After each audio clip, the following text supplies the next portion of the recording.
Several years ago, Meghan's friends discussed with People magazine the existence of a letter that was written by Meghan to her father.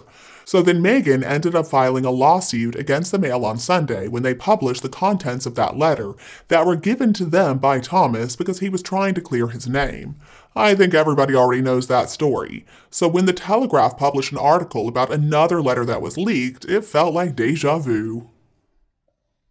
Now, according to this article, Prince Charles, now King Charles III, sent a letter to Meghan after she claimed that a senior member of the family had made some racist comments about what color her unborn baby's skin may look like. You know, when Oprah said, "Hold up, wait a minute." Reportedly, King Charles wrote about how sad he felt over the divide between Meghan and Harry and the rest of the royal family. He was making the case that the comments that were made by that anonymous royal family member were not made in malice. But Harry, in another interview, obviously stated that the royal family is not racist. He was clear as day in that one. After 2 years of allowing the public to trash the royal family, especially his poor grandparents. So the question everybody is asking now is who exactly leaked that letter? Some people are saying it was the palace, but if we go by events that have happened in the past, did Meghan's friends not do exactly the same thing? After all, it was proven in court that Meghan briefed the press and had worked with Scobie. Paps have gone on record saying that she called them, so all evidence, in my opinion, points to Camp Sussex. Once again, Meghan is demonstrating how hypocritical she really is because she is breaching the king's privacy. They always talk bad about other people, but Meghan and Harry do a lot worse while they're crying, "Victim, victim, victim." Could it be that Meghan's still pissed off about that photo that the late queen took with her gorgeous grandchildren and great-grandchildren? I know she's trying to ruin the king's coronation, but it's not going to work. She just cannot get over the fact that they denied her the tiara and the carriage that she wanted. So she's trying to stir up some chaos again, and it's clear that Meghan does not want harmony at all, because I guess peace doesn't make enough money for her. See, narcissists do not understand the meaning of peace. So if Meghan wants to start this whole racism story again, maybe she should take a long look in her own home. Harry is the one being accused of being racist, calling his fellow cadets Packy and Raghead. He wore a Nazi uniform for goodness sake, and he bragged about murdering Muslims, and he also told a comedian that he didn't sound like a black man. Yeah, who's the racist here? They obviously collaborated with Oprah Winfrey in their plot for revenge back in March of 2021, but it's still going on. It's relentless more than 2 years later, and it's becoming a lot nastier as time passes. Now, I'm as guilty as everybody else who comments on the ridiculous front page news of their antics. But the thing about it is, we cannot just ignore all of this. If it were not front page news, then I guess we wouldn't know about it anyway. Another thing is, why did Harry not write about that letter in his stupid book? Sources? I mean, who are the sources? Articles say sources when they actually don't have any sources. Does nobody demand to see actual letters confirmed by the palace? I wonder why. I really do not believe the king would go against the queen's wishes when it came to engaging. Meghan Markle's PR team understands the palace is not going to respond, so I think it's nonsense. Until the Telegraph can provide some real proof, I'm not going to believe this story. After all, Meghan never gave any proof that the royal family was racist, so this just seems like another example of deja vu.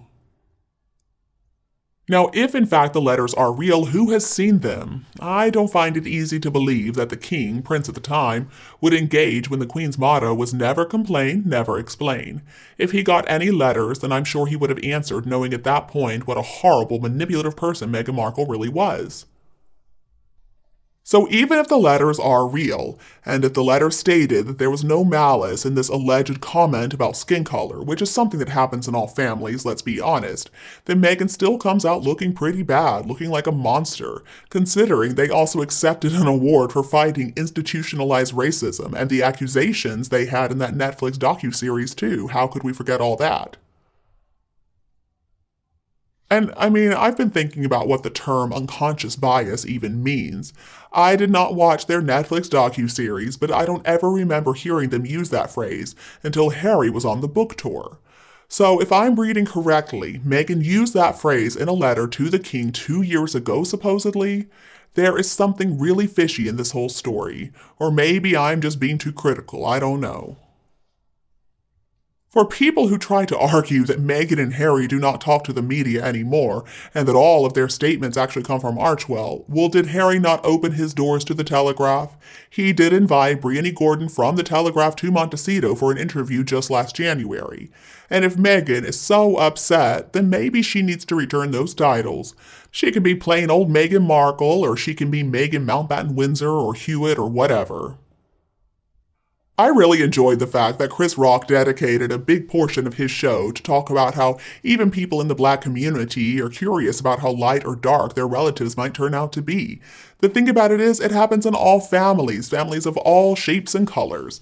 This is not unconscious bias. And Meghan was not even there for the conversation, so how dare she point out something that she was not even a part of?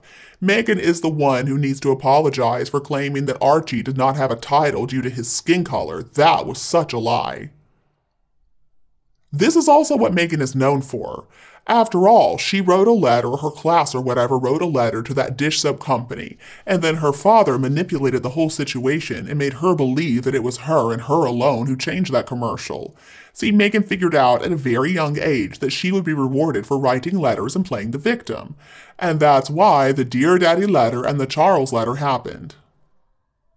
Meghan and Harry are such hypocrites. They lied about the kids being entitled to use those titles. They were hinting that it had everything to do with Meghan's heritage.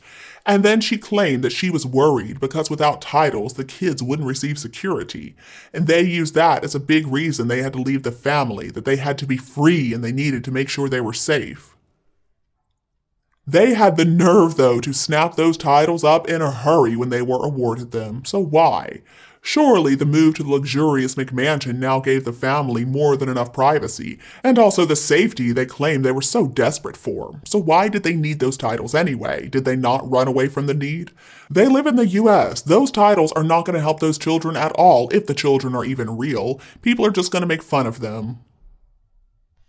They have to be two of the biggest idiots to ever walk the earth, and they're so desperate now, too. Nothing is beneath them. And then they have the inability to see why they still get attention.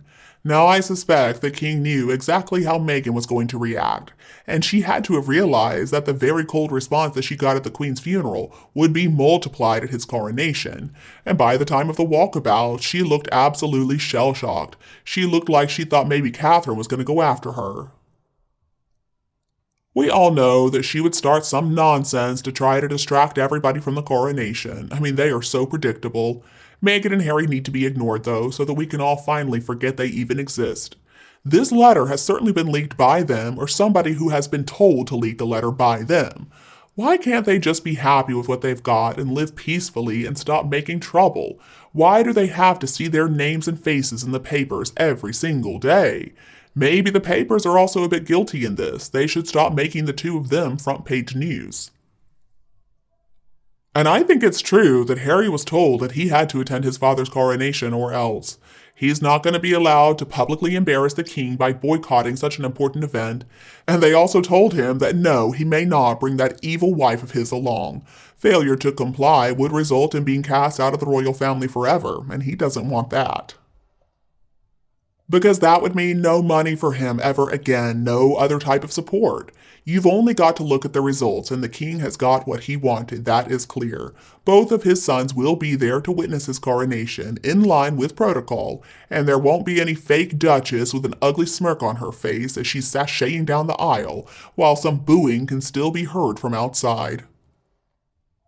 And you, do you agree with me? Please tell me your opinion below in the comments. If you think my video is useful, remember to like and share it with anyone else who would enjoy it.